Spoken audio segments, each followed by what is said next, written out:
ഫോക്സ്വാഗൻ്റെ ധൈര്യത്തെ സമ്മതിക്കണം അല്ലേ? കാരണം എന്ന് വെച്ച് കഴിഞ്ഞാൽ കേരളം ദൈവത്തിൻ്റെ സ്വന്തം നാട് എന്ന് പറഞ്ഞ പോലെ ഇന്ത്യ മുഴുവനും SUV ആണ് നല്ലത്, അല്ലെങ്കിൽ SUV ആണ് ഇപ്പോഴത്തെ ഡ്രൈവിംഗ് കൾച്ചറിന് അനുയോജ്യമായത് എന്നൊക്കെ എല്ലാവരും ഞാനടക്കം ഇങ്ങനെ പറഞ്ഞുകൊണ്ടിരിക്കുന്ന സമയത്ത് ഒരു സെഡാനെ വാഹന വിപണിയിലേക്ക് ഇറക്കുകയും അതിൻ്റെ ഡ്രൈവ് കംഫർട്ടും അതിൻ്റെ അത്ഭുതവും കാണിച്ചു കൊടുത്തുകൊണ്ട് വാഹനപ്രേമികളെ അതിലേക്ക് ആകർഷിക്കുകയും ചെയ്തു എന്നുള്ളതായിരുന്നു ഫോക്സ്വാഗൺ ചെയ്ത ഏറ്റവും വലിയൊരു ഗുണം. പറഞ്ഞു വന്നുകൊണ്ടിരിക്കുന്നത് ഫോക്സ്വാഗൺ ഗ്രൂപ്പിൻ്റെ 2.0 എന്ന് പറയുന്ന ഇന്ത്യൻ സ്പെസിഫിക് ആയിട്ടുള്ള മോഡലുകളെ പുറത്തിറക്കുന്നതിൻ്റെ ഭാഗമായി രണ്ടാമത് പുറത്തിറക്കിയ മോഡലിനെ കുറിച്ചാണ്, അതായത് ഫോക്സ്വാഗൺ വിർച്വസ്. ഇന്നത്തെ വീഡിയോയിലൂടെ നമ്മൾ പങ്കുവെക്കാൻ പോകുന്നത് ഫോക്സ്വാഗൺ വിർച്വസിൻ്റെ വിശേഷങ്ങളും അതിൻ്റെ പ്രത്യേകതകളുമാണ്. എല്ലാ കൂട്ടുകാർക്കും നമ്മളുടെ പുതിയൊരു വീഡിയോയിലേക്ക് ഹൃദ്യമായ സ്വാഗതം.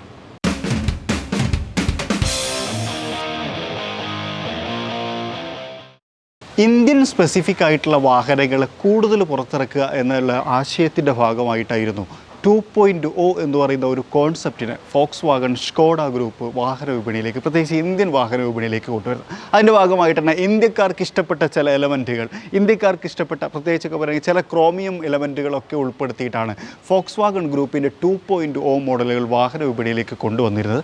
അതിൻ്റെ ഭാഗമായിട്ട് രണ്ടാമത് പുറത്തിറക്കിയ മോഡലാണ് വിർച്വസ് എന്ന് പറയുന്നത്. ശരിക്കും ഞാൻ നേരത്തെ പറഞ്ഞതുപോലെ തന്നെ SUVകൾ ഇങ്ങനെ അരങ്ങ് വാണുകൊണ്ടിരിക്കുന്നു. എല്ലാ വാഹന നിർമ്മാണ കമ്പനികളും SUVകളെ ഭയങ്കരമായിട്ട് പ്രോത്സാഹിപ്പിച്ചുകൊണ്ടിരിക്കുന്ന സമയത്ത് ഒരു സെഡാനെ പുറത്തിറക്കുക എന്നുള്ളത് ചെറിയൊരു കാര്യമല്ല. മാത്രമല്ല അതിൻ്റെ പെർഫോമൻസിനെ അത്രയും ഭംഗിയായി അവതരിപ്പിക്കുക എന്നുള്ളതും ഒരു ചെറിയ കാര്യമല്ല. വിർച്വസിൽ ഇത് രണ്ടും കോർത്തിണക്കിയിട്ടുണ്ട് എന്നുള്ളതാണ്. നമുക്ക് ആദ്യം ഇതിൻ്റെ ലുക്കിനെ ഒന്ന് പരിശോധിക്കാം. ശരിക്കും ഫോക്സ്വാഗൺ വാഹനങ്ങൾ എപ്പോഴും ശ്രദ്ധിക്കുന്ന ചില കാര്യങ്ങൾ, ഒന്ന് അതിൻ്റെ ലുക്കും, രണ്ടാമത്തത് അതിൻ്റെ ഡ്രൈവ് പെർഫോമൻസുമാണ് എന്നുള്ളതാണ്. അപ്പം ലുക്കിനെ വെച്ച് നോക്കുന്ന സമയത്ത് ഭയങ്കര മനോഹരമായിട്ടുള്ള ഒരു ഡിസൈൻ എലമെൻറ്റ് നമുക്ക് ഈ ഒരു വാഹനത്തിനകത്ത് കാണാം. പ്രത്യേകിച്ച് ഫോക്സ്വാഗൺ ഗ്രൂപ്പിൻ്റെ ചില എലമെൻറ്റുകൾ, പ്രത്യേകിച്ച് ഈ ഒരു ബോണറ്റൊക്കെ എടുത്ത് നോക്കുന്ന സമയത്ത് നേരത്തെ നമ്മൾ ഫോക്സ്വാഗൺ ഗ്രൂപ്പിൽ കണ്ട് ശീലിച്ചിട്ടുള്ള ആ ഒരു ബോണറ്റ് ഡിസൈൻസ് കാര്യങ്ങളൊക്കെ നമുക്ക് കാണാം.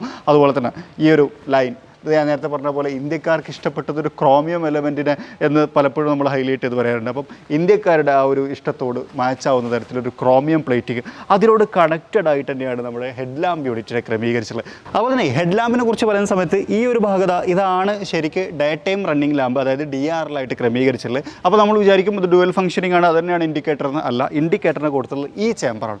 ഈ ഇൻഡിക്കേറ്ററിനെ കാണാൻ നല്ല രസമാണ്. ഒരു പ്രത്യേക സ്റ്റൈലിലാണ് അത് വർക്ക് ചെയ്യുന്നത്, നല്ല ഭംഗിയായിട്ട് എനിക്ക് തോന്നി. ഈ ഒരു ലൈനൊക്കെ ശരിക്കും വേണ്ടോ ഈ ഒരു ക്രോമിയം പ്ലേറ്റിനോട് ഭയങ്കരമായിട്ട് കണക്ട് ചെയ്ത് നിൽക്കുന്നു. അതുപോലെ തന്നെ സ്ലാറ്റുകളായിട്ടുള്ള ഗ്രില്ല്, വലിയ ഫോക്സ്വാഗൻ്റെ ലോഗോ, ആ ഒരു ലോഗോ കുറച്ചും കൂടി ഒരു പ്രീമിയം ആക്കി കൊടുത്തിട്ടുണ്ട്.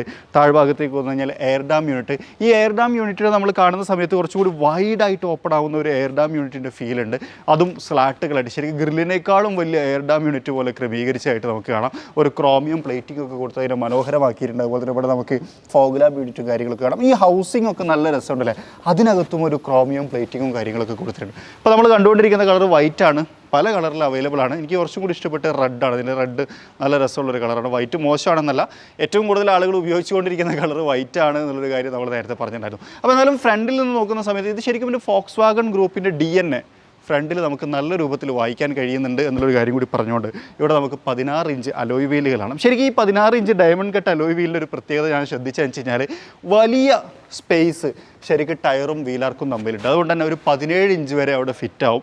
ഈ വാഹനത്തിൻ്റെ ഒരു സൈസ് അല്ലെങ്കിൽ ഒരു പ്രൊപ്പോർഷൻ ശരിക്കും നമ്മൾ സൈഡിൽ നിന്ന് നോക്കുന്ന സമയത്ത് 16 ഇഞ്ച് ടയർ ആണെങ്കിൽ പോലും അത് കുറച്ച് ചെറുതായോ എന്നൊരു തോന്നൽ നമ്മളെ മനസ്സിലേക്ക് പെട്ടെന്ന് വരുന്നുണ്ട് എന്നതാണ്. പിന്നെ അതുപോലെ തന്നെ ക്യാരക്ടർ ലൈനുകൾ, നല്ല ഷാർപ്പായിട്ടുള്ള ക്യാരക്ടർ ലൈനുകൾ ഇവിടെയൊക്കെ നമുക്ക് ഫീൽ ചെയ്യുന്നുണ്ട്. അത് താഴേക്ക് വന്നു കഴിഞ്ഞാലും ആ ഒരു ഭാഗവും കാര്യങ്ങളൊക്കെ കാണാം. അതുപോലെ തന്നെ ഡോർ ഹാൻഡിൽ ഒരു ക്രോമിയം സ്ട്രിപ്പ് കൊടുത്തിട്ടുണ്ട്. സൈഡ് വ്യൂ മിറർ, ഇൻഡിക്കേറ്റർ കൊടുത്തിട്ടുണ്ട്. 360 ഡിഗ്രി ക്യാമറയും പാനറമിക് സൺറൂഫും ഇല്ല, പക്ഷേ ചെറിയൊരു സൺറൂഫ്, അതായത് സിംഗിൾ പാൻ സൺറൂഫ് ഈ വാഹനത്തിനകത്ത് കൊടുത്തിട്ടുണ്ട്. വിൻഡോയുടെ താഴ്ഭാഗത്തായിട്ടൊരു ക്രോമിയം പ്ലേറ്റിങ്ങും മുകളിലൊരു ബ്ലാക്ക് കളർ തീമിടുമാണ് കൊടുത്തിട്ടുള്ളത്. അതുപോലെ തന്നെ ഇവിടെ നമുക്കൊരു ഫോക്സ്വാഗൺ എന്നൊരു ചെറിയ ബാഡ്ജിങ് കൊടുത്തിട്ടുണ്ട്. അതെന്തിനു വേണ്ടി കൊടുത്താമെന്ന് എനിക്ക് മനസ്സിലായില്ല, പക്ഷേ നല്ല രസമുണ്ടല്ലോ, ഒരു വെറൈറ്റി കോൺസെപ്റ്റായിട്ട് നമുക്കതിനെ ഉൾപ്പെടുത്താം എന്നുള്ളതാണ്. ഇനി നമുക്ക് പറയാനുള്ളത് ബാക്ക് പ്രൊഫൈലിനെ കുറിച്ചാണ്. ബാക്ക് പ്രൊഫൈലിനെ കുറിച്ച് പറയുന്ന സമയത്ത് ആദ്യം നമ്മുടെ ടെയിൽ ലാമ്പ് യൂണിറ്റ്, ഇത് നല്ല രസമുണ്ടല്ലോ, കുറച്ചൊരു സ്മോക്ക്ഡ് ഫീലൊക്കെ ഉണ്ട്. അതിനകത്ത് റെഡ് എലമെൻറ്റ് കാര്യങ്ങളൊക്കെ കൊടുത്തു. ഇൻഡിക്കേറ്ററിന് ഈ ഒരു ഭാഗത്തേക്കാണ് കൊടുത്തുള്ളത്. റിവേഴ്സ് ലാമ്പ്, സ്റ്റോപ്പ് ലാമ്പ് തുടങ്ങിയിട്ടുള്ള കാര്യങ്ങളൊക്കെ തന്നെ അവിടെ കാണാം. ഫോക്സ്വാഗൻ്റെ ഒരു ലോഗോ കാണാം. ഇപ്പോൾ നമ്മൾ കുറച്ച് പൊടിയായിട്ടുണ്ടെന്ന് സഹിക്കണം. അതുപോലെ തന്നെ ഇവിടെ നമുക്ക് വിർച്വസ് എന്ന് പറഞ്ഞിട്ടൊരു ബാഡ്ജിങ് കൊടുത്തിട്ടുണ്ട്. TSI അതിൻ്റെ എൻജിൻ ബാഡ്ജിങ്ങും കാര്യങ്ങളൊക്കെ നമുക്കിവിടെ സൈഡിലും കൊടുത്തിട്ടുണ്ട്. ഇത്രയാണ് നമുക്ക് ബാക്കിൽ നിന്ന് പറയാനുള്ളത്. അതുപോലെ തന്നെ ഇവിടെ നമുക്ക് താഴത്തെ ബമ്പറും അതുപോലെ തന്നെ ആ ഒരു സ്കിഡ് പ്ലേറ്റ് ഭാഗം അതിനകത്ത് റിഫ്ലക്ഷന് വേണ്ടിയിട്ട് ക്രോമിയം പ്ലേറ്റിങ് തുടങ്ങിയിട്ടുള്ള കാര്യങ്ങളും കാണാൻ പറ്റും. അതുപോലെ തന്നെ ഇവിടെ നമുക്കൊരു ക്യാമറ യൂണിറ്റ് കൊടുത്തിട്ടുണ്ട്. നമുക്ക് റിവേഴ്സൊക്കെ ഇടുന്ന സമയത്ത് വിസിബിലിറ്റി കിട്ടുന്നതിന് വേണ്ടിയിട്ട് ജസ്റ്റ് ഇതൊന്ന് പ്രസ് ചെയ്ത് കൊടുത്തു കഴിഞ്ഞാൽ നമുക്ക് ബൂട്ട് ഓപ്പൺ ആക്കുകയും ചെയ്യാം. അപ്പോൾ തന്നെ ബൂട്ട് സ്പേസിൻ്റെ ലെങ്ത്തിനെ കുറിച്ച് പറയുകയാണെന്നുണ്ടെങ്കിൽ ഞാൻ മൊത്തം ഇതിനകത്ത് കയറുന്ന കഴിഞ്ഞാലും കുഴപ്പമുണ്ടാവില്ലല്ലോ. ഇവിടം വരെ ഉണ്ട് ഉണ്ടോ, ഇത്രയും ഇതിനകത്തേക്ക് കയറുന്ന എത്തിക്കുമ്പോഴാണ് എനിക്ക് കൈ അവിടെ എത്തുന്നത്. അത് അത്യാവശ്യം നല്ല തല സൗകര്യമുണ്ട്. താഴെ സ്പെയർ വീലും കാര്യങ്ങളൊക്കെ ക്രമീകരിച്ചിട്ടുണ്ട് ഇതിൻ്റെ അടിയിലായിട്ട്. പിന്നെ അതുപോലെ തന്നെ ഈ ടെയിൽ ഗേറ്റിനെ കുറിച്ച് പറയുമ്പോഴേ നമുക്കിപ്പോൾ ഇത് ക്ലോസ് ചെയ്ത് കഴിഞ്ഞാൽ നമുക്ക് കീ ഉപയോഗിച്ചിട്ട് അൺലോക്ക് ചെയ്യാം. ജസ്റ്റ് പ്രസ് ചെയ്ത് കൊടുത്തു കഴിഞ്ഞാൽ ഉണ്ടോ ഓപ്പൺ ആയിട്ട് വരും എന്നുള്ളതാണ്. പിന്നെ അതുപോലെ തന്നെ ഈ വാഹനത്തിനകത്തുള്ള ഒരു രസകരമായിട്ടുള്ളൊരു ഹിഡൻ ഫീച്ചർ ഈ കീയുടെ കേസിൽ അത് വെച്ച് കഴിഞ്ഞാൽ ഇപ്പോൾ ഞാൻ വാഹനത്തെ ലോക്ക് ചെയ്യാണ് കേട്ടോ. ഇപ്പോൾ വണ്ടി ലോക്കാണ്, ഡോറൊക്കെ തുറന്നു നോക്കാം കേട്ടോ, ഡോറ് തുറക്കുന്നില്ല. ഇതിൽ ബൂട്ട് സ്പേസ് നമുക്ക് ഓപ്പൺ ആക്കാം കേട്ടോ. ഇവിടെ പ്രസ് ചെയ്ത് കഴിഞ്ഞാൽ ബൂട്ട് സ്പേസ് നമുക്ക് ഓപ്പൺ ആക്കാം. എന്നിട്ട് ഞാൻ ഈ കീ വാഹനത്തിനകത്ത് വെക്കുകയാണ്, എന്നിട്ട് ലോക്ക് ചെയ്യാം. അതായത് ബൂട്ട് ക്ലോസ് ചെയ്യാൻ പോകണം. ക്ലോസ് ചെയ്തു കേട്ടോ. അതായത് കീ അങ്ങനെ മറന്നു വെക്കാൻ വിർച്വസ് നമ്മൾ അനുവദിക്കില്ല എന്നുള്ളതാണ്. അതൊരു ഹിഡൻ ഫീച്ചറായിട്ട് നമുക്ക് എക്സ്പ്ലെയിൻ ചെയ്യാവുന്നൊരു കാര്യമാണ്. പിന്നെ അതുപോലെ തന്നെ ഈ കീനകത്ത് കുറച്ചധികം ട്രിക്സ് ഉണ്ട്. ഒന്ന്, നമുക്ക് വാഹനത്തിനകത്ത് അതായത് ഇതിൻ്റെ ബാറ്ററി തീർന്നു കഴിഞ്ഞാൽ നമുക്ക് ഇതിനകത്ത് അതായത് ഡോർ ഹാൻഡിലിൻ്റെ താഴ്ഭാഗത്ത് ഇവിടെ ഒരു സ്പേസ് ഉണ്ട്. ഇതിലിട്ട് ഒന്നിട്ട് തിരിച്ചു കൊടുത്തു കഴിഞ്ഞാൽ ഈ ഭാഗം ഇങ്ങോട്ട് ഓപ്പൺ ആയിട്ട് വരും. അങ്ങനെ ഓപ്പൺ ആയി വന്നു കഴിഞ്ഞാൽ നമുക്ക് എന്ത് ചെയ്യാം, കീ ഇട്ട് ഇത് ഓപ്പൺ ചെയ്യാം എന്നുള്ളതാണ്. ഇനി വേറൊരു ട്രിക്ക് എന്താ വെച്ച് കഴിഞ്ഞാൽ ഇപ്പോൾ ഞാനിത് ഓപ്പൺ ചെയ്യാൻ പോകണം. ഇവിടേക്ക് അതായത് ഈ ഒരു ഭാഗത്ത് അതായത് നമ്മളെ ചൈൽഡ് ലോക്കിൻ്റെ ഭാഗത്തേക്ക് വന്നു കഴിഞ്ഞാൽ ഇവിടെ നമുക്ക് വെള്ള ഒരു ഭാഗം കാണാം. അതായത് ഈ ഒരു ഭാഗത്തായിട്ട് അതിനകത്തേക്ക് ഈ കീ ഒന്ന് ജസ്റ്റ് വെച്ച് കൊടുക്കുക. എന്നിട്ട് ഒന്ന് പ്രസ് ചെയ്യുക. അപ്പോൾ പ്രസ് ചെയ്തു. അപ്പോൾ ഒരു സാധനമാണ് അതിൻ്റെ ഉള്ളിലേക്ക് അങ്ങോട്ട് ലോക്കായി ഒന്ന്. ഇനി ഞാൻ ഡോർ അടച്ചു കഴിഞ്ഞാൽ ഡോറടച്ച് ലോക്കായി. അതായത് സെൻട്രൽ ലോക്ക് സിസ്റ്റം കേട് വന്നു കഴിഞ്ഞാൽ ഈ ഡോറിനെ നമുക്ക് ലോക്ക് ചെയ്യാൻ പറ്റുന്ന തരത്തിലുള്ള ഒരു കുഞ്ഞ് ഐഡിയ ആണ്. ഫ്രണ്ടത്തെ ഒഴിച്ച് അതായത് ഈ ഡോറിൻ്റെ ഇത് ഒഴിച്ചിട്ട് ബാക്കി 3 ഡോറുകളും നമുക്ക് അങ്ങനെ ലോക്ക് ചെയ്യാൻ പറ്റും എന്നുള്ളതാണ്. അൺലോക്ക് ചെയ്യണമെങ്കിൽ സാധാരണഗതിയിൽ നമുക്ക് ഇത് ഉപയോഗിച്ച് അൺലോക്ക് ചെയ്യാം. അതായത് ഇത് കംപ്ലൈൻ്റ് ആയിട്ടാണല്ലോ അത് ലോക്ക് ചെയ്യുന്നത്. അങ്ങനെയാണെങ്കിൽ നമുക്ക് അകത്ത് കയറിയിട്ട് അൺലോക്ക് ചെയ്യാം എന്നതാണ്. കീ ഇട്ട് തുറന്നിട്ട് നമുക്ക് അകത്തേക്ക് കയറാം എന്നതാണ്. ഇനി നമുക്ക് നോക്കാനുള്ളത് അകത്തെ വിശേഷങ്ങളാണ്. ഇനി നമ്മൾ അകത്തേക്ക് വന്നു കഴിഞ്ഞാൽ ഡോർ തുറക്കുമ്പോൾ അത് പിന്നെ എപ്പോഴും Volkswagen ആ ഒരു ബിൽഡ് ക്വാളിറ്റിയിൽ ഭയങ്കര ഹൈലൈറ്റ് ആയിരിക്കും. ഒരു ഡ്യുവൽ ടോൺ ഇൻറ്റീരിയറാണ്, ബ്ലാക്കും അതുപോലെ തന്നെ ബീജും കൂടി മിക്സ് ചെയ്തിട്ടുള്ളത്. ഇപ്പോൾ നമ്മൾ കണ്ടുകൊണ്ടിരിക്കുന്ന ഒരു 1 ലിറ്റർ TSA എഞ്ചിനാണ്. അത് GTയിലേക്കൊക്കെ വരുന്ന സമയത്ത് ശരിക്കും ഇതിനകത്ത് റെഡ് ആൻസെൻ്റ് അതായത് ബോഡി കളേർഡ് ആയിട്ടുള്ള ഒരു ആൻസെൻറ്റും കാര്യങ്ങളൊക്കെ വരാറുണ്ട്. പക്ഷേ GT 1.5-നകത്ത് മാത്രമുള്ളൂ എന്നുള്ളൊരു കാര്യം കൂടിയുണ്ട്. ഇനി ഡോർ പാഡിലേക്കൊക്കെ വന്നു കഴിഞ്ഞാൽ ഇവിടെ നമുക്ക് നേരത്തെ അവിടെ അകത്ത് കണ്ടതുപോലെ തന്നെ ഡ്യുവൽ ടോൺ കാര്യങ്ങൾ അതുപോലെ തന്നെ എല്ലാ വിൻഡോകളും 1 touch up and 1 touch down ആയിട്ട് ക്രമീകരിച്ചിട്ടുണ്ട്. അതിൻ്റെ കൺട്രോൾസും കാര്യങ്ങളൊക്കെ അവിടെ കാണാം. അപ്പോൾ തന്നെ ഡോർ ഹാൻഡിൽസ് ഒരു സിൽവർ ഫിനിഷൊക്കെ കൊടുത്ത് അതിനകത്താണ് ഡോർ ലോക്ക് അൺലോക്കും ഡോർ ഹാൻഡിൽസിനെയും ഒക്കെ ക്രമീകരിച്ചുള്ളത്. താഴെ ആസ് യൂഷ്വൽ ഒരു വാട്ടർ ബോട്ടിൽ ഹോൾഡറും അതുപോലെ തന്നെ ഒരു മ്യൂസിക് സിസ്റ്റത്തെയും ക്രമീകരിച്ചിട്ടുണ്ട്. അത്യാവശ്യം ക്വാളിറ്റിയുള്ള മ്യൂസിക് സിസ്റ്റം ഒക്കെ തന്നെയാണ് എന്നാണ് നമ്മൾ എക്സ്പെക്ട് ചെയ്യുന്നത്. നമുക്ക് അകത്തേക്ക് കയറി ചെയ്തിട്ട് നോക്കാം. സീറ്റുകൾ പറയണമെന്നുണ്ടെങ്കിൽ ലെതർ സീറ്റുകളാട്ടോ, ലെതർ സീറ്റുകളാണ്. ആ സ്റ്റിച്ചും കാര്യങ്ങളൊക്കെ നമുക്ക് ഹൈലൈറ്റ് ചെയ്ത് കാണാം. പക്ഷേ ഇലക്ട്രിക്കലി കൺട്രോൾ ചെയ്യാൻ പറ്റില്ല. നമ്മൾ മാനുവലി ഹൈറ്റ് അഡ്ജസ്റ്റ്മെൻറ്റും അതുപോലെ തന്നെ റിക്ലൈനിങ് തുടങ്ങിയിട്ടുള്ള കാര്യങ്ങളൊക്കെ നമുക്ക് ചെയ്യണം എന്നുള്ളതാണ്. അത്യാവശ്യം നല്ലൊരു കപ്പ് സീറ്റ് പോലത്തെ അതായത് ബോഡീനൊക്കെ വരിഞ്ഞ് മുറുക്കി ഇരിക്കാൻ പറ്റുന്ന തരത്തിൽ തന്നെയാണ് ക്രമീകരിച്ചിട്ടുള്ളത്. നമ്മൾ ഇരിക്കുമ്പോൾ ആ ഒരു ഫീലും നമുക്ക് കിട്ടുന്നുണ്ട്. കൊള്ളാം, നല്ല അടിപൊളിയായിട്ടിരിക്കാം. സ്റ്റിയറിംഗ് വീല് Volkswagen ഗ്രൂപ്പിൻ്റെ മനോഹരമായിട്ടുള്ള ഒരു സ്റ്റിയറിംഗ് വീൽ. അതിനകത്ത് പിയാനോ ബ്ലാക്ക് അതുപോലെ തന്നെ ഒരു സിൽവർ ഫിനിഷ് തുടങ്ങിയിട്ടുള്ള കാര്യങ്ങൾ കാണാം. അതുപോലെ തന്നെ ലെതർ റാപ്പിഡാണ് സ്റ്റിയറിംഗ് വീലിനെ ക്രമീകരിച്ചിട്ടുള്ളത്. പാഡിൽ ഷിഫ്റ്റേഴ്സ് കൊടുത്തിട്ടുണ്ട്. ഇൻഫർടൈൻമെൻറ്റ് സിസ്റ്റത്തിൻ്റെ കൺട്രോൾ അതുപോലെ തന്നെ ക്രൂസ് കൺട്രോളിൻ്റെ കൺട്രോൾസ് തുടങ്ങിയിട്ടുള്ള കാര്യങ്ങളും ഇതിനകത്ത് കാണാം. ഇതാണ് ഹോൺ വരുന്നത്. നൈസ്. ഇനി ഞാൻ ഇഗ്നീഷൻ ഒന്ന് ഓൺ ചെയ്യാം. ഇവിടെ സെൻട്രൽ കൺസോളിൻ്റെ അകത്താണ് ഇഗ്നീഷൻ സ്വിച്ച് കൊടുത്തിട്ടുള്ളത്. ഓൺ ചെയ്ത് കഴിഞ്ഞാൽ ഫുള്ളി ഡിജിറ്റലായിട്ടുള്ള ഒരു കോക്ക്പിറ്റ് അതായത് വിർച്വൽ കോക്ക്പിറ്റ് പോലെ ക്രമീകരിച്ചിട്ടുണ്ട്. ഫുള്ളി ഡിജിറ്റൽ ഇൻസ്ട്രുമെൻറ്റ് ക്ലസ്റ്ററാണ് ഈ വാഹനത്തിനകത്ത് കൊടുത്തുള്ളത്.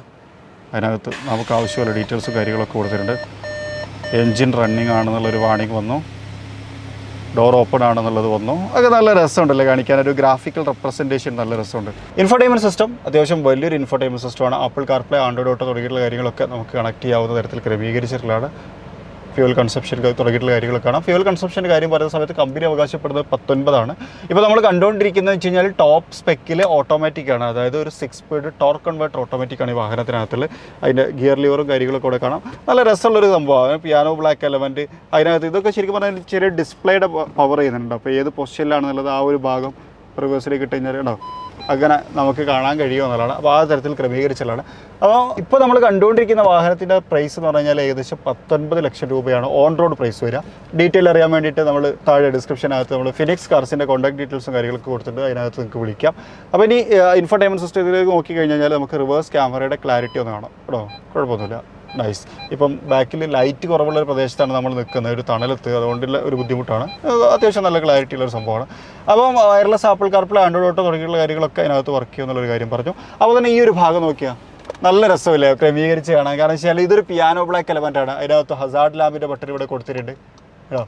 അതേ കണ്ടിന്യൂഷനാണ് നമ്മുടെ ഇൻഫോർടൈൻമെൻറ്റ് സിസ്റ്റം. അതിൻ്റെ അതേ കണ്ടിന്യൂഷനാണ് നമ്മൾ ഇൻസ്ട്രുമെൻറ്റ് ക്ലസ്റ്ററിലേക്ക് വരുന്നത്. അതായത് ഫ്രണ്ടിൽ നമ്മൾ ഗ്രില്ലിൽ കണ്ട ആ 2 സ്ട്രൈറ്റ് ലൈനുകളെ ഇവിടെയും പ്ലേസ് ചെയ്തൊരു ഫീലാണ് ശരിക്കും നമുക്ക് ഡാഷ് ബോർഡ് കാണുന്ന സമയത്ത് കാണുന്നത്. പക്ക neat and clean dash board. പിന്നെ അതുപോലെ തന്നെ ഒരു ജർമ്മൻ മികവും അതിനകത്ത് കാണുന്നുണ്ട്. ആ ഒരു ഫിറ്റ് ആൻഡ് ഫിനിഷിൻ്റെ കാര്യത്തിൽ ഈ ഒരു മെറ്റീരിയൽ കൂടി നല്ലൊരു കളർഫുൾ സംഭവമാക്കിയിരുന്നെങ്കിൽ വേറെ ലെവലായേനെ എന്നൊരു അഭിപ്രായം എനിക്ക് പറയാനുണ്ട്. അതായത് ആ ഒരു ഭാഗം അത്രേ എനിക്ക് പറയാനുള്ളൂ.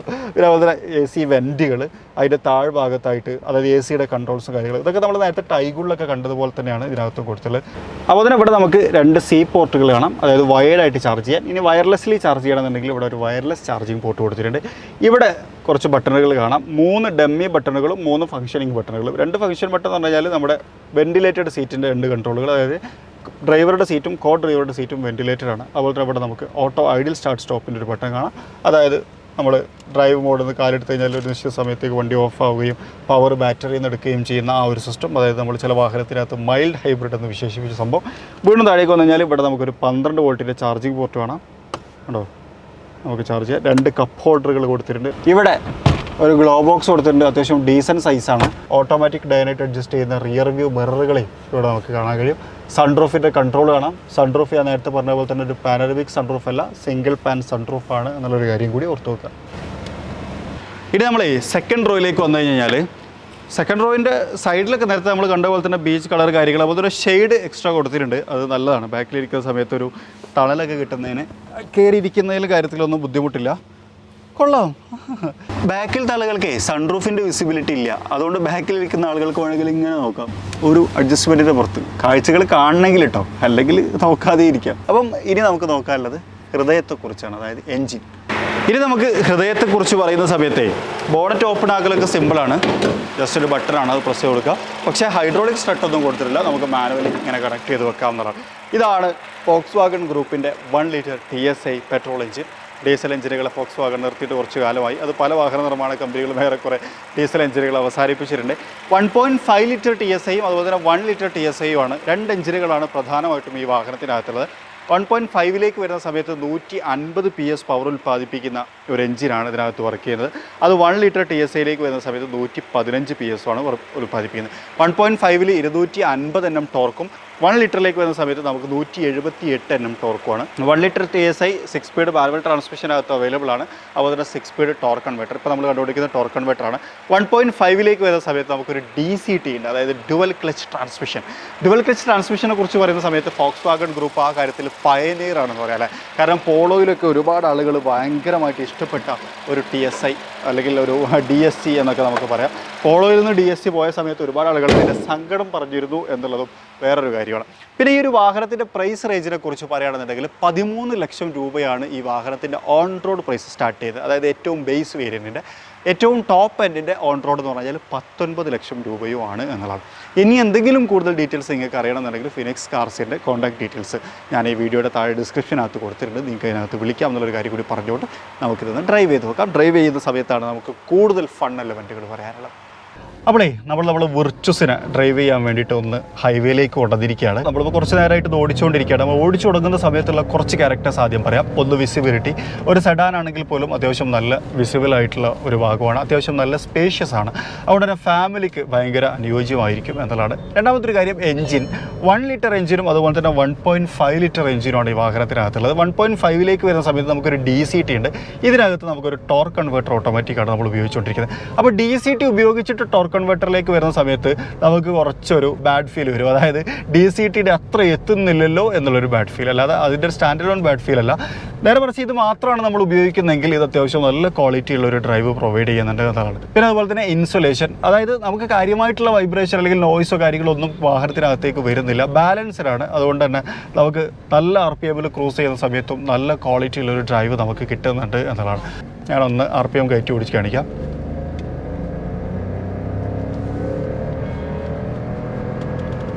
കേട്ടോ, ഒരു പ്രശ്നവുമില്ല. മറ്റൊരു കാര്യം ഞാൻ ശ്രദ്ധിച്ചില്ല വെച്ചാൽ ഒന്ന് കോൺഫിഡൻസ് ആണ്. അതായത് നമ്മളൊരു കർവ് എടുക്കുന്ന സമയത്താണെങ്കിൽ പോലും അല്ലെങ്കിൽ നല്ല സ്പീഡിൽ ഡ്രൈവ് ചെയ്യുന്ന സമയത്താണെങ്കിൽ പോലും നല്ല കോൺഫിഡൻ്റ് ആയിട്ട് നമുക്ക് ഡ്രൈവ് ചെയ്യാൻ പറ്റുന്നുണ്ട്. വാഹനം കയ്യിൽ ഒതുങ്ങുന്നുണ്ട്, ഗ്രൗണ്ടഡ് ആണ്. ഇതൊക്കെ ഒരു പ്ലസ് പോയിന്റ്. മറ്റൊരു കാര്യം ഞാൻ ശ്രദ്ധിച്ചില്ല വെച്ചാൽ ഈ വാഹനത്തിന് 179 മില്ലിമീറ്റർ ഗ്രൗണ്ട് ക്ലിയറൻസ് ഉണ്ട്. അതായത് ഒരു SUVയിലൊക്കെ കിട്ടുന്ന ഒരു ഗ്രൗണ്ട് ക്ലിയറൻസ് നമുക്ക് ഈ ഒരു വാഹനത്തിനകത്തുണ്ട്. അതുകൊണ്ട് തന്നെ മോശമായിട്ടുള്ള റോട്ടിലേക്ക് അനായാസേന കയറി ചെല്ലാൻ ആ ഒരു ഗ്രൗണ്ട് ക്ലിയറൻസ് നമ്മളെ സഹായിക്കുമെന്നതാണ്. പക്ഷേ ആ ഒരു സമയത്ത് ഞാൻ പലപ്പോഴും ആലോചിച്ചിട്ടുള്ള ഒരു കാര്യമാണ്, 179 മില്ലിമീറ്റർ ഗ്രൗണ്ട് ക്ലിയറൻസ് എന്ന് പറഞ്ഞാൽ ഒരു SUVയുടെ ഗ്രൗണ്ട് ക്ലിയറൻസ് ആണ്. ആ ഒരു SUVയുടെ ഗ്രൗണ്ട് ക്ലിയറൻസോട് കൂടിയിട്ട് ഒരു സെഡാൻ വരുമ്പോൾ സ്വാഭാവികമായിട്ടും ഇതിൻ്റെ ഡ്രൈവിംഗ് ഡൈനാമിസത്തിലൊരു വ്യത്യാസം ഉണ്ടായിരിക്കണം. പക്ഷേ ആ ഒരു ഫീല് ശരിക്കും നമുക്ക് ഡ്രൈവ് ചെയ്യുന്ന സമയത്ത് കിട്ടുന്നില്ല. അത് വേണമെങ്കിൽ നമുക്കൊരു ജർമ്മൻ എഞ്ചിനീയറിംഗ് മികവ് എന്ന് വിശേഷിപ്പിച്ച് അവരെ ആശ്ലേഷിച്ച് ആ വിഷയം മാറ്റേണ്ടി വരും. കാരണം എന്ന് വെച്ചാൽ അതിന് പിന്നിലുള്ള ടെക്നിക്ക് എന്താണ് എന്നുള്ളത് നമുക്ക് മനസ്സിലാവുന്നില്ല. നല്ല ക്വാളിറ്റി ഡ്രൈവ് കിട്ടുന്നത്, ഒരു സെഡാനിൻ്റെ ക്വാളിറ്റി നമുക്ക് കിട്ടുന്നുണ്ട്, എന്നാൽ SUVയുടെ ഗ്രൗണ്ട് ക്ലിയറൻസുമാണ്. അത് സംഭവമല്ലേ, കൊള്ളാം. അതേപോലെ തന്നെ ഉള്ള മറ്റൊരു കാര്യമാണ് ഈ വാഹനത്തിൻ്റെ ലുക്ക്, റോഡ് പ്രസൻസ്. അതും ഭയങ്കര, ആ എയർ ഡാമും അതുപോലെ തന്നെ ആ ഒരു ക്രോം പ്ലേറ്റിങ്ങും പരസ്പരം കണക്റ്റഡ് ആയിട്ടുള്ള ക്രോമിനെ പ്ലേസ് ചെയ്തതും എല്ലാം തന്നെ ഭയങ്കരമായിട്ടുള്ള ഒരു റോഡ് പ്രസൻസ് ഈ വാഹനത്തിനകത്ത് കൊടുക്കുന്നുണ്ട് എന്നുള്ളതാണ്. വേറൊരു കാര്യം, നമുക്ക് പ്ലാൻ ചെയ്യേണ്ട ആവശ്യമില്ല എന്നുള്ളതാണ്. അതായത് നമ്മളിപ്പോൾ ഒരു ഹൈവേയിലൂടെ ക്രോസ് ചെയ്തുകൊണ്ടിരിക്കുകയാണ്, ആ സമയത്ത് നമുക്ക് പെട്ടെന്ന് ഓവർടേക്ക് ചെയ്യേണ്ട ഒരു സിറ്റുവേഷൻ വന്നു കഴിഞ്ഞാൽ ആക്സലറേഷൻ കൊടുക്കുക, കയറി പോവാം. വാഹനം പെട്ടെന്ന് തന്നെ നമുക്ക് കിട്ടുന്ന ഒരു ഇനീഷ്യൽ ത്രോട്ടിനെ നമുക്ക് പ്രൊവൈഡ് ചെയ്യും എന്നതാണ്. നമ്മളൊരു സിഗ്നൽ നിർത്തിയിട്ട് എടുക്കുകയാണെന്നുണ്ടെങ്കിൽ, അല്ലെങ്കിൽ നമുക്കിപ്പോൾ നമ്മുടെ മുന്നിലൊരു വലിയ കണ്ടെയ്നർ ഉണ്ട്, ഒരു കർവാണ്. ഈ കർവ് കഴിഞ്ഞതിന് ശേഷം നമുക്ക് ഓവർടേക്ക് ചെയ്ത് കയറണം എന്നുണ്ടെന്നുണ്ടെങ്കിൽ നമുക്ക് ഭയങ്കരമായിട്ട് പ്ലാൻ ചെയ്ത്, അതായത് അപ്പുറത്തുനിന്ന് വണ്ടി വരുമ്പോഴേക്ക് അവിടെ എത്താൻ കഴിയുമോ അല്ലെങ്കിൽ അതിനുള്ള സമയമുണ്ടോ തുടങ്ങിയിട്ടുള്ള കാര്യങ്ങളൊന്നും നമുക്ക് ആലോചിക്കേണ്ട ആവശ്യമില്ല. നമുക്ക് എടുത്ത് കയറി പോവാം. അല്ല, ഈ പറഞ്ഞ കാര്യങ്ങളൊക്കെ ശ്രദ്ധിക്കണം കേട്ടോ, സേഫ്റ്റിയുടെ ഭാഗമായിട്ട്. ഞാൻ പറഞ്ഞു വെച്ചാൽ നമ്മൾ വിചാരിച്ച ഒരു സ്പീഡിൽ നമുക്ക് ആ ഒരു വാഹനത്തെ ഓവർടേക്ക് ചെയ്ത് കയറാൻ പറ്റും എന്നുള്ളതാണ്. ആ ഒരു സമയത്തും നമുക്ക് എവിടെയും ഒരു ബാഡ് ഫീലോ കാര്യങ്ങളോ ഉണ്ടാവില്ല. ആവശ്യത്തിന് കറക്റ്റ് സമയത്ത് തന്നെ കറക്റ്റ് സമയത്ത് നമുക്ക് ഗിയർ അപ്പ് ചെയ്യാം, അതുപോലെ തന്നെ ഗിയർ ഡൗൺ ചെയ്യാം. അതൊക്കെ കറക്റ്റ് സമയത്ത് തന്നെ സംഭവിക്കുന്നതുകൊണ്ട് നമ്മൾ ഇടയ്ക്ക് എവിടെയും ഒന്ന് ലാഗ് ആവുന്ന ഫീലുകൾ ഈ വാഹനത്തിനകത്ത് കിട്ടുന്നില്ല എന്നുള്ളതാണ്. അതുതന്നെയാണ് ശരിക്കൊരു ക്വാളിറ്റി ഡ്രൈവിങ്ങിൽ നമ്മൾ ഏറ്റവും കൂടുതൽ എക്സ്പെക്ട് ചെയ്യുന്നൊരു കാര്യം. അതായത് ഭയങ്കരമായിട്ട് ആ റബ്ബർ ബാൻഡ് എഫക്റ്റ് വന്നിട്ട് നമ്മൾ ഡിലേ ആക്കിക്കൊണ്ടിരിക്കുന്ന പ്രശ്നങ്ങളൊന്നും ഈ വാഹനത്തിനകത്തില്ല എന്നുള്ളതാണ്. വിർച്വസിനെ ജനറലായിട്ട് എങ്ങനെ പറയാം എന്ന് വെച്ച് കഴിഞ്ഞാൽ, നേരത്തെ നമ്മൾ പോളോയുടെ കഥ വെച്ച് പറയാം. അതായത് പോളോയിൽ ഏറ്റവും കൂടുതൽ നമ്മൾ ഫീൽ ചെയ്ത ഒരു ഡീബറിട്ടായിരുന്നു ബാക്കിൽ സ്പേസ് ഇല്ല എന്നുള്ള കാര്യം. അതായത് ഫാമിലിനായിട്ട് യാത്ര ചെയ്യാൻ പറ്റില്ല. ഒരു കപ്പിളിനൊക്കെ നല്ല അടിച്ചു പൊളിച്ച്, അല്ലെങ്കിൽ ഒരു കുഞ്ഞു കുട്ടിയൊക്കെയുള്ള ഫാമിലിക്ക് നല്ല ഫൺ ഡ്രൈവായിട്ട് പോകാമെന്നുള്ളത്. പക്ഷേ ആ ഒരു മാറ്റം വിർച്വസിലേക്ക് വന്ന സമയത്ത് പാടെ മാറിയിട്ടുണ്ട്. അതായത് അത്യാവശ്യം നല്ല സ്പേഷ്യസ് ആയിട്ടുള്ള കേബിനാണ്. അതുകൊണ്ട് തന്നെ ഒരു ഫാമിലിനൊക്കെ വെച്ചിട്ട് നല്ല ഫണ്ണായിട്ട് ഡ്രൈവ് ചെയ്യാം. ഇനി ഇതിനേക്കാളും ഫൺ ആവശ്യമുള്ളവൻ 1.5 എടുത്തു കഴിഞ്ഞാൽ, അതായത് കൂടുതൽ എന്തോസിയാസ്റ്റിക് ഡ്രൈവ്, ഇത് എന്തോസിയാസ്റ്റിക് ഡ്രൈവാണ്. ഇതിനേക്കാളും എന്തോസിയാസ്റ്റിക് ആയിട്ടുള്ളൊരു മെഷീനാണ് 1.5. അത് വിത്ത് DSG ആയതുകൊണ്ട് തന്നെ എവിടെയും ഒരു ബാഡ് ഫീൽ ഇല്ലാതെ നമുക്ക് ഡ്രൈവ് ചെയ്യാം. അപ്പോൾ ഫാമിലിനായിട്ടും നമുക്ക് ഫണ്ണായിട്ട് യാത്ര ചെയ്യാൻ പറ്റും. അതുപോലെ തന്നെ ലഗേജ് സ്പേസും അത്യാവശ്യമുണ്ട്, ധാരാളം സ്ഥല സൗകര്യമുണ്ട്. ആ സ്ഥല സൗകര്യമൊക്കെ ഉപയോഗിച്ച് നമുക്ക് യാത്ര ചെയ്യാൻ പറ്റുന്ന തരത്തിലുള്ള ഒരു മെഷീൻ എന്നാണ് വിർച്വസിനെ വളരെ പെട്ടെന്ന് വിശേഷിപ്പിക്കാൻ കഴിയുക എന്നുള്ളൊരു കാര്യം കൂടി ഓർമ്മപ്പെടുത്തിക്കൊണ്ട്, ഇനി നിങ്ങൾക്ക് എന്തെങ്കിലും ഡീറ്റെയിൽസുമായി ഇതുമായി ബന്ധപ്പെട്ട് അറിയണമെന്നുണ്ടെങ്കിൽ നിങ്ങൾക്ക് ഫിനിക്സ് കാർസിനെ ബന്ധപ്പെടാം. അവരുടെ കോൺടാക്ട് ഡീറ്റെയിൽസ് നേരത്തെ നമ്മൾ പറഞ്ഞ പോലെ തന്നെ ഡിസ്ക്രിപ്ഷനകത്ത് കൊടുത്തിട്ടുണ്ട്. അവരെ ബന്ധപ്പെടാം, അവർ നിങ്ങൾക്ക് ക്ലിയർ ചെയ്യുമെന്നുള്ളതാണ്. വില പറഞ്ഞു. ഇനി മൈലേജാണ് പ്രധാനപ്പെട്ട ടോക്കിംഗ് പോയിന്റ്. കിത്ന ദേത്തി ഹേ എന്നാണ് നമ്മൾ പറയാറുള്ളത്. അതായത് എത്ര കിട്ടും എന്നുള്ളത് നമ്മൾ നേരത്തെ പറഞ്ഞിട്ടുണ്ടായിരുന്നു. കമ്പനി അവകാശപ്പെടുന്ന മൈലേജ് എന്ന് പറഞ്ഞു കഴിഞ്ഞാൽ 19 km/ലിറ്റർ ആണ്. അത് ഓരോരുത്തരുടെ ഡ്രൈവ് അനുസരിച്ച് വ്യത്യാസം ഉണ്ടായിരിക്കും കേട്ടോ. അതായത് ഓടിച്ചുകൊണ്ടിരിക്കുന്ന സ്പീഡും സ്ഥലവും ഒക്കെ അതിനെ ബാധിക്കുമെന്നുള്ളതാണ്. അപ്പോൾ അതാണ് അതിൻ്റെ മൈലേജ് ഫിഗർ എന്ന് പറയുന്നത്. അപ്പം ഇത്രയാണ് നമുക്ക് ഈ ഒരു വാഹനത്തെക്കുറിച്ചും ഇതിൻ്റെ വിശേഷങ്ങളും ഇത് ഡ്രൈവ് ചെയ്യുന്ന സമയത്തുള്ള ഫീലുകളും പറയാനുള്ളത്. നിങ്ങൾക്ക് ഇഷ്ടപ്പെട്ടിട്ടുണ്ടാവും വിചാരിക്കുന്നു. ഇഷ്ടപ്പെട്ടെങ്കിൽ ലൈക്ക് ചെയ്യാൻ മറക്കരുത്. അതുപോലെ തന്നെ ആദ്യമായിട്ട് ചാനൽ കാണുന്ന സുഹൃത്തുക്കളുണ്ട് എന്നുണ്ടെങ്കിൽ സബ്സ്ക്രൈബ് ചെയ്യാനും മറക്കരുത് എന്നുള്ളൊരു കാര്യം ഓർമ്മപ്പെടുത്തിക്കൊണ്ട് ഇന്നത്തെ വീഡിയോ തൽക്കാലം നമുക്കിവിടെ അവസാനിപ്പിക്കാം. മറ്റൊരു വീഡിയോയിൽ മറ്റൊരു വിശേഷമായിട്ട് കാണാം. അതുവരെ ചെറിയൊരു ബ്രേക്ക്.